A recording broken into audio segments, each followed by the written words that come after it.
सुधा रानी जी, खेमचंद बंजारे जी, महेंद्र गुप्ता जी, सूरज पाटले जी और यहाँ पर आए सभी युवा साथियों को मेरा सादर नमस्कार।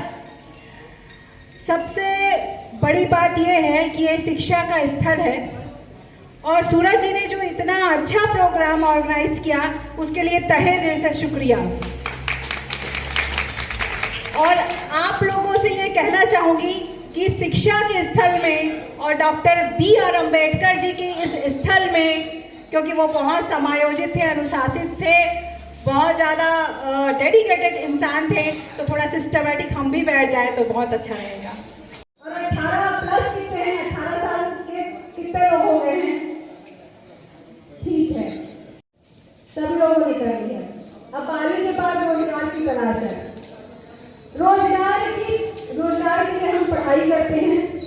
हमने भी काफी डिग्रियां ली, संघर्ष भी किया, तो हॉस्पिटल में पोस्टेड भी हूँ। लेकिन जब मेरे पास रोजगार नहीं था तब मैं सोचती थी कि मुझको कब रोजगार मिलेगा। उसके लिए मैंने शायद 200 फॉर्म भरे होंगे, मेडिकल की पढ़ाई करने के बाद भी। तो आप ये सोचिए कि अगर आपने मेडिकल जैसी हायर एजुकेशन नहीं किया है या MA नहीं किया है, पोस्ट ग्रेजुएट नहीं किया है, तो आपको कितनी मेहनत करनी पड़ेगी। लेकिन रोजगार के लिए जरूरी नहीं है कि सिर्फ पढ़ाई करने के बाद ही हम रोजगार के साधन होंगे। प्राइवेट जॉबों में बहुत ज्यादा लोगों को निकाला गया, सरकारी पदें भी रिक्त है लेकिन उसको भरी ही जा रही है। जब सरकार से हम आवेदन करते हैं कि रिक्त पदों को भरा जाए तो उनका वित्त वाला मामला आ जाता है कि हमारे पास पैसे नहीं है। मैं ये जब सोचती हूँ, जब बोलते हैं कि हमारे पास पैसे नहीं है, और आप लोगों को ये जानकर खुशी होगी कि छत्तीसगढ़ हमारा ऐसा राज्य है जो खनिज संपदा से भरपूर राज्य है। यहाँ पे किसी भी चीज की दिक्कत नहीं है और यहाँ पे प्रत्येक इंसान को रोजगार हो सकता है, प्रत्येक इंसान खुश हो सकता है। बनिस्पत की ये घोटाले ना हो, दूसरे रोजगार के साधन पैदा किए जाए और रोजगार के साधन ऐसे पैदा किए जाए जो कि उसकी क्षमता के अनुरूप हो। मान लीजिए मैं 12वीं पढ़ी हूँ तो मैं ये कभी नहीं सपना देखूंगी कि मैं कलेक्टर बन जाऊंगी, कभी नहीं देखूंगी, क्योंकि कलेक्टर बनने के लिए मुझको पढ़ना पड़ेगा और हर किसी की IQ इतनी नहीं होती है कि वो उसके लिए वो मेहनत कर सके। हम इंसान है ना, सब इंसान हैं, सबका एक IQ लेवल होता है। 110 तक, मतलब 90 to 110 तक एक नॉर्मल IQ रहता है। नॉर्मल IQ से बिलो IQ भी रहता है, नॉर्मल IQ से हायर IQ भी रहता है। कई लोग बहुत बड़े साइंटिस्ट बनते हैं, अल्बर्ट आइंस्टीन, इन्होंने खोज किया।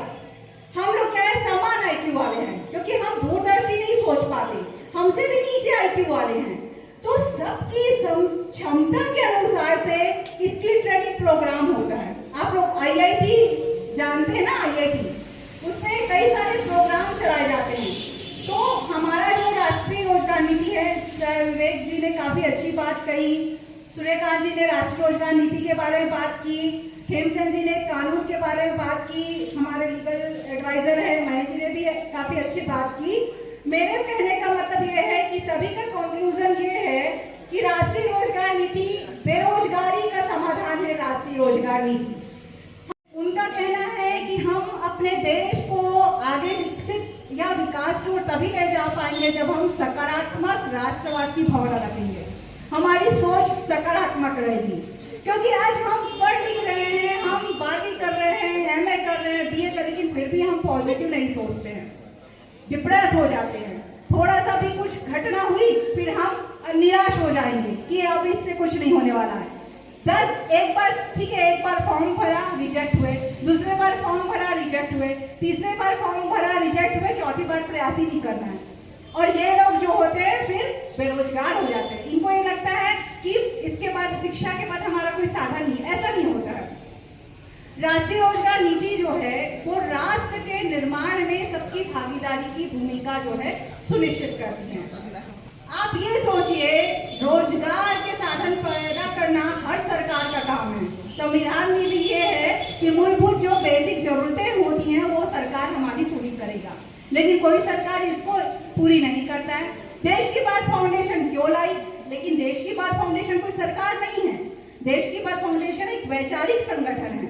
वैचारिक संगठन है, इसके साथ सामाजिक, आर्थिक और राजनीतिक मुद्दों पर यह काम करती है।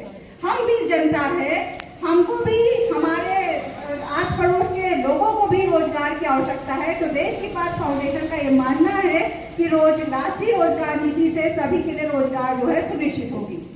इसके साथ ये है कि राष्ट्रीय रोजगार नीति में 10 एम है, 10 पॉइंट्स है, जिसमें पहला होता है मिनी टेक्नोलॉजी, कि आपके स्थानीय स्तर पर ही जो चीज की जरूरत हो उस चीज के अनुसार से वहां पे टेक्नोलॉजी विकसित हो।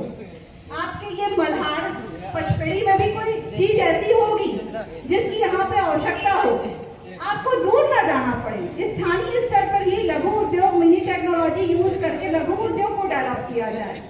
जैसे कि मान लीजिए आप हमारे छत्तीसगढ़ को धान का कटोरा तो कहते ही हैं। मान लीजिए यहाँ पर टमाटर की पैदावार अच्छी हो रही है, ये मल्हार में टमाटर की पैदावार अच्छी हो रही है।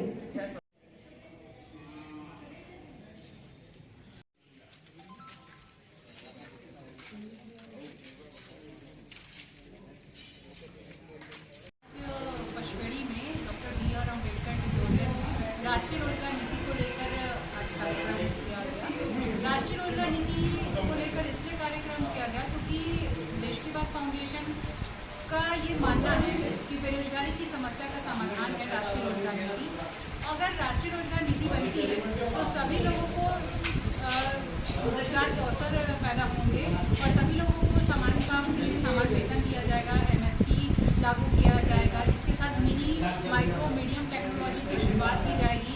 राष्ट्रीय रोजगार नीति का मानना है कि जो लघु उद्योग होते हैं, मझोले उद्योग होते हैं, अगर उनकी शुरुआत की जाए तो रोजगार के अवसर जो हैं वो स्थानीय लोगों को मिल सकता है। गोपाल राय जी तो पार्टी से रिलेटेड ये संगठन नहीं है, ये संगठन वैचारिक संगठन है और ये एक सामाजिक संगठन है जिसमें राजनीतिक, सामाजिक, आर्थिक मुद्दों को लेकर काम किया जाता है। सामाजिक संगठन इसलिए है क्योंकि हम जैसे लोग जो है समाज में जो काम करते हैं वो इस संगठन से जुड़कर अपने राष्ट्र के लिए योगदान देना चाहते हैं।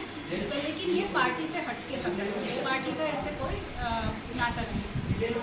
हमारी संस्था डॉक्टर BR अम्बेडकर की पचपेड़ी में एक देश की बात फाउंडेशन का कार्यक्रम कराए गए, जिसमें रोजगार, युवाओं के लिए कानून नीति बनाने के संबंध में ये कार्यक्रम रखा गया था। इसमें आर्थिक लाभ और देखा जा रहा है प्रायः कि सर्विस के लिए लोग, पढ़े लिखे लोग भटक रहे हैं, इंजीनियर लोग यूनिट में डाल रहे हैं फॉर्म वगैरह। तो ये सारी चीज़ों को दूर करने के लिए तो भाई राष्ट्रीय नीति का कानून जब बनाया जाएगा तो हर पढ़े लिखे बेरोजगार जो घूम रहे हैं उन लोग के लिए एक नया कानून आएगा जिसमें हर एक का रोजगार रहेगा कि भाई इतना जैसे इंजीनियरिंग किए हैं या बात जो पढ़े लिखे हैं तो सबके लिए एक रोजगार उसमें राष्ट्रीय रोजगार नीति के तहत रोजगार लागू किया जाएगा। इसके संबंध में ये आज का कार्यक्रम हमारे इस संस्था में परिसर में रखा गया था, जिसमें हमारे अंदर मैडम जी आए हुए हैं